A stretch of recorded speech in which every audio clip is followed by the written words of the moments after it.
سلام بچه‌ها، امیر حسین هستم. خوش اومدیم به کانال ترفنده سار.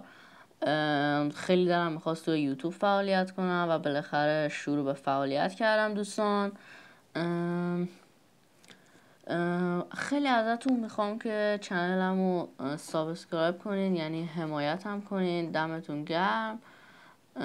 میخوام از صفر شروع کنم، یعنی از صفر هیچی ندارم و آره دیگه، دمتون گرم. من توی این کانال قراره ویدیوهای مختلفی از کال آف دیوتی موبایل، قسمت های فان و ویدیوهای فان و نمیدونم آموزشی و ترفنده کالاف و نمیدونم این چیزها رو میخوام براتون بذارم. خیلی خوشحال میشم که حمایتم کنین. دمتون گرم.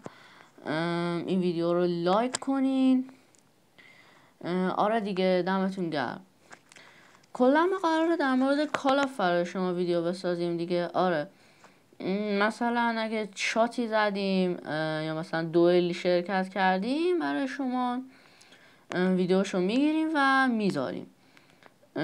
یا مثلا اگه خواستیم گیم پلی بذاریم یا اصلا آموزش میخواستیم آموزشی بذاریم، این کارا رو بکنیم، ما توی این چنل قرار میدیم دیگه. آره، فقط ازتون میخوام که چنلمو سابسکرایب کنین و زنگولش رو بزنین، چون دوست دارم حمایت شم. دمتون گرم، خیلی عشقین.